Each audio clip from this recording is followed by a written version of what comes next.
taura nyaya yangu. Musikana uyu akandida ini ndobva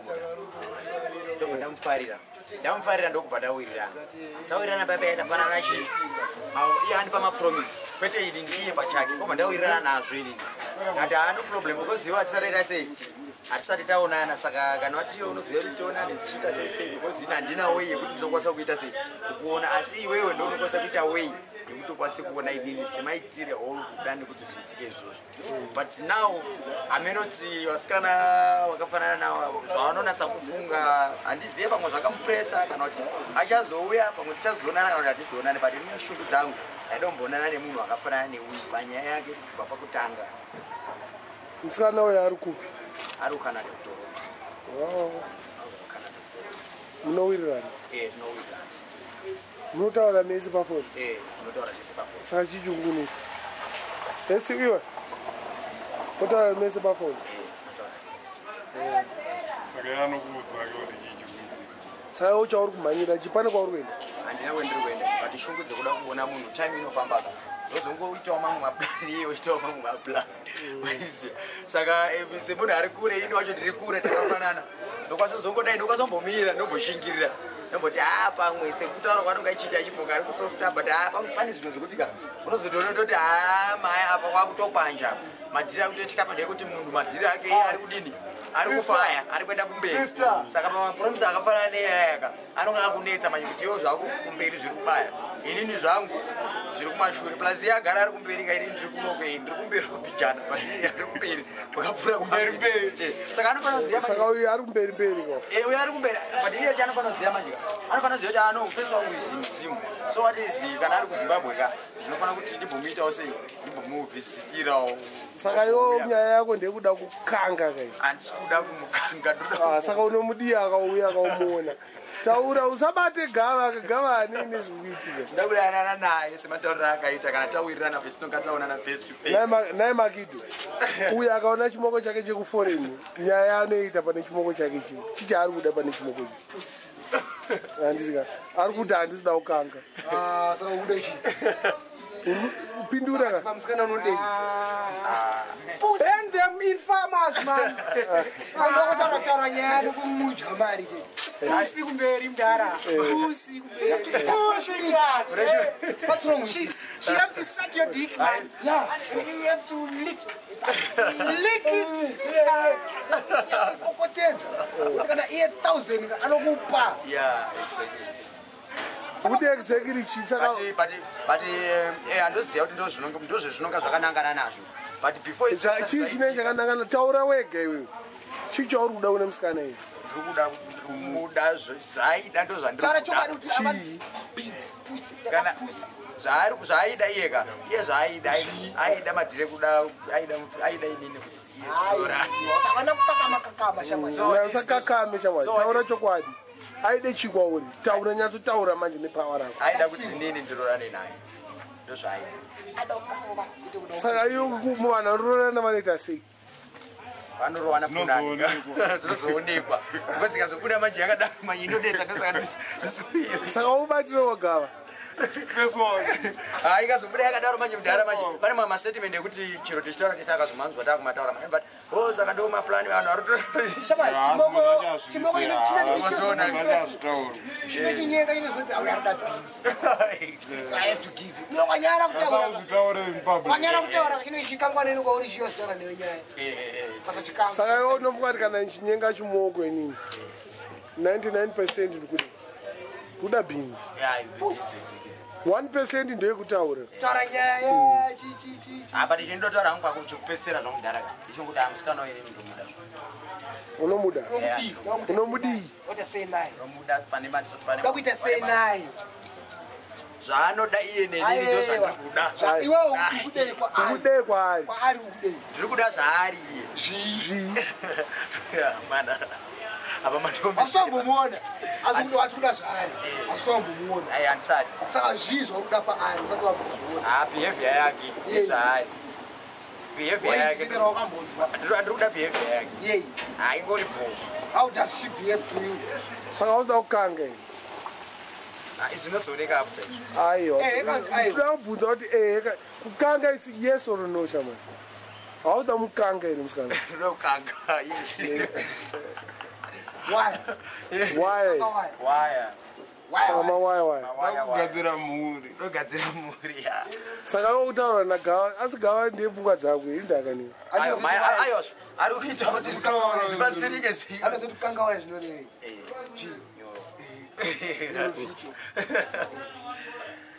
Ndoye mhuri. Wakubatana na Makidho manje. Akunyara. Akunyalimbi. But serious mdara kama unoiwa. Be serious mapicture akafanana nendama wani because zini munoiwa.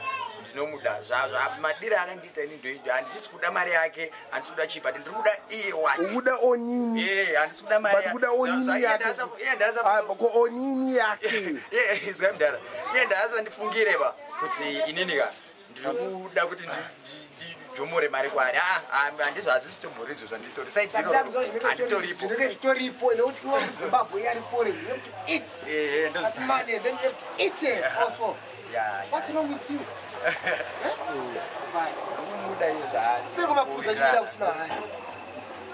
Why?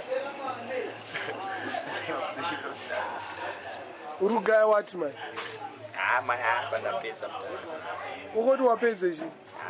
Yo akubuda pachena uda punani ke? Ndabuda iko ndataura. Aiwa. Wati ude chi? Ndataura kuti uda punani. Aiwa, atomboza zvere ichizvo. Explain kuchii chinonzi punani. Okoda ite se. Wakuita seyo. Urunganire. Ayo, ekondibvise.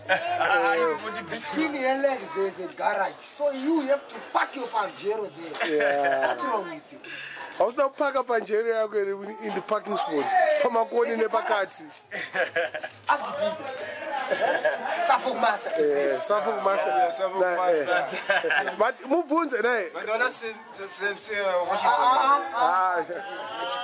You said this is dubious. Uyu para. Chimoko chako da uchita seka na wachiona iyo chekuingiri chekuforeign. Unochitira zvinhu zvinonakidza kana ndikaonana naye. Zvinobata iye. Chi mubvunze ka dad. Senyaya yedu mamiriro yakaita ndoda kupanana naye. Rudo iye anotoziziya kana akazidzwa kuti munhu arudo ndipa rudo anoziziya kuti munhu arudo ndipa rudo semamiriro aida kuti arudo kundiita iye. Iye ari kuno manje. Chikunza seita akudasiwa. Izvozvo pakutotanga pakutsvaga wakaita anga atogara madhiri ake aitongomaita. But ndinoda kuti ndakuguma uchi kumasafuku anditi. No, $5 joining fee.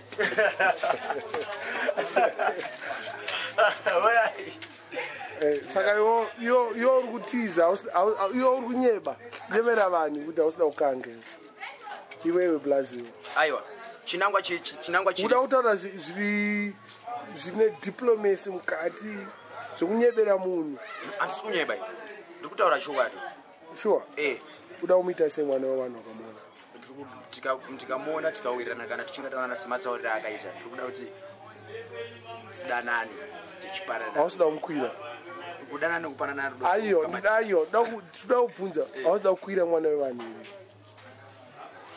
handiri kuda kumukwira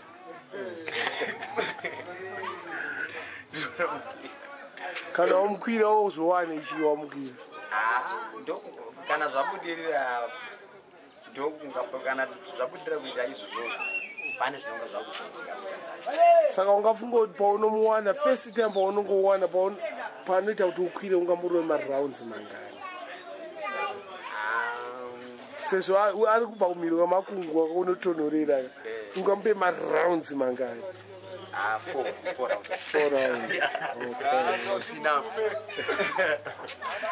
Perform rounds apa ndepi yako favorite style. Yako favorite ndepi.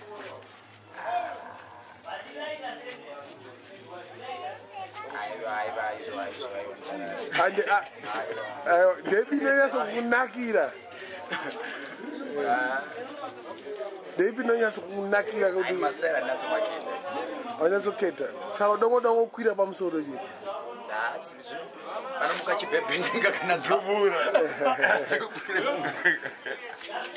Wakambomuisa tarisa kwawakabva. Hausatomboisa musikana tarisa kwawakabva. Ndakambomuita zvakawandisa. Inonzi chiyo style.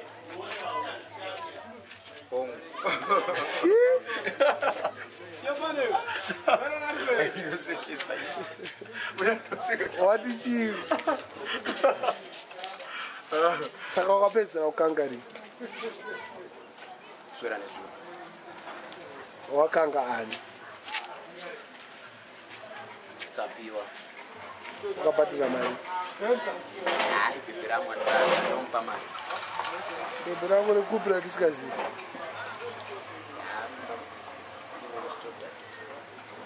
Nani? Manje ucharambwa ngokutaura nerimwe bhebhi kuti wakakanga mari nesura.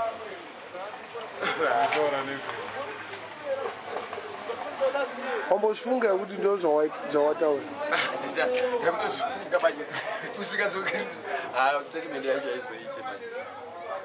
Saka uri kuhura kai? Wahura une musikana ari kunze kwenyika ukanga futi uno. Ndikabatsirikana neko dai mudara zveshua ndoziziva kuti izvizvo zvavanozviziva but I'm serious naiye pazve ndiri munhu wemurume kana iye munhu wemukadzi but handizive zvaari kuita iye azobuda ari pachena kuti ari kuitei but ari kuzviita everyday pamwe wese patori pane inini iye atori wese pamwe ari kuitei tori nani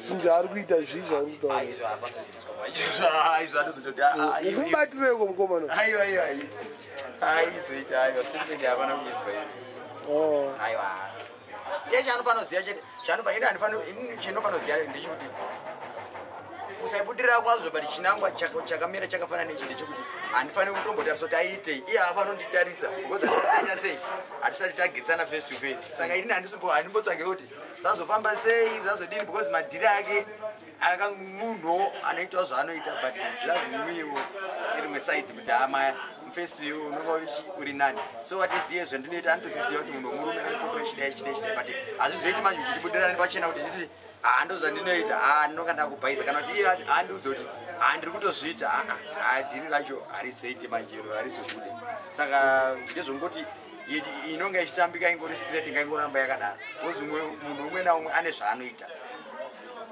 kana ari saka hausi trusta musikana wako kunze kwenyika ndiri kumutrusta stereke because handisati ndaona zvaanoita handisati taonana face to face but pane zvauri kuita kawataura wega maya iyo manje kapinda yakadaro ndowaitoipinza wabata musoro haanozvizwa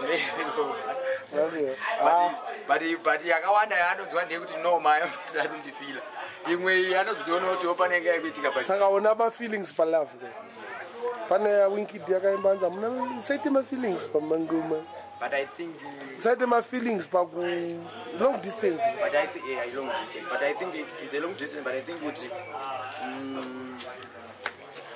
muniyeyuka I think pane vanhu vese aimboedzawo so zvari munhu wekuti dzimwe dzenguva masenzi handisi kuti ndawe